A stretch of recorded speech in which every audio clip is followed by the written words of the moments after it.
Congolaises et Congolais, chers frères et sœurs et compatriotes, je viens encore en cette date devant vous pour vous rappeler la date à laquelle nous commémorons les génocides congolais.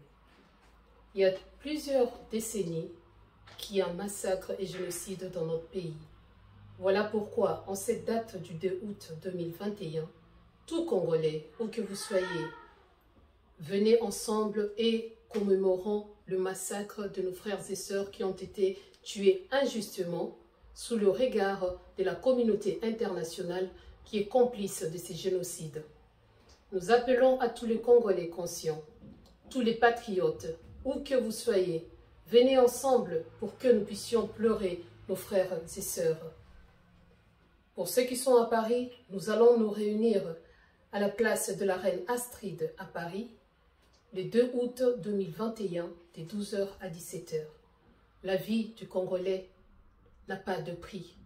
Ce n'est pas au prix de minerais que nous allons accepter ces génocides qui se passent dans notre pays. Nous valons quelque chose. Nous avons du prix.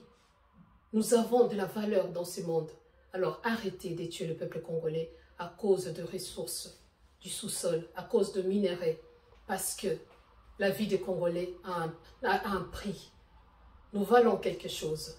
Voilà pourquoi, tous ensemble, chers frères et sœurs, venez, nous devons pleurer nos morts. Si nous ne le faisons pas, personne ne le fera à notre place. Nous voyons très bien que c'est injustement que ces génocides n'est pas reconnu. Parce que plusieurs autres génocides au travers le monde ont été reconnus, sauf le génocide congolais. Alors qu'il y a de cela quelques années, le prix Nobel a été remis au fils digne du pays, Denis Mukwege, qu'on appelle réparateur de femmes. Quelles femmes?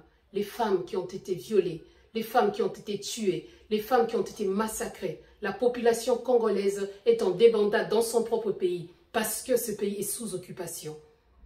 Nous réclamons haut et fort que la justice soit faite et nous réclamons l'application du rapport Mapping.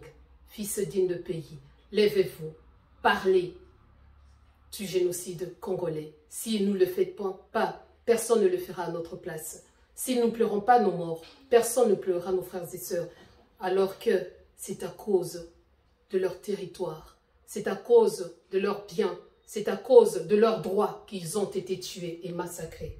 Venez tous ensemble, peuple congolais, où que vous soyez, ayez en tête que la date du 2 août, plus qu'à jamais, sera une date où nous allons commémorer nos frères et sœurs qui ont été tués injustement à cause de minerais du sous-sol de la République démocratique du Congo. Nous vous invitons tous ensemble, où que vous soyez. Faites de réunions, faites de prières. Pour ceux qui veulent allumer des bougies, faites-le. Pour ceux qui veulent pleurer, pleurez. Pour ceux qui veulent manifester, manifestez. Mais soyons toujours dans la même pensée, unis dans nos pensées pour pleurer nos frères et sœurs qui ont été tués et qui sont en train d'être tués parce que le génocide en République démocratique du Congo n'a pas encore pris fin. Et c'est à nous de le dire tout haut. N'oubliez pas, la paix se gagne. Congolese life matter. Merci beaucoup.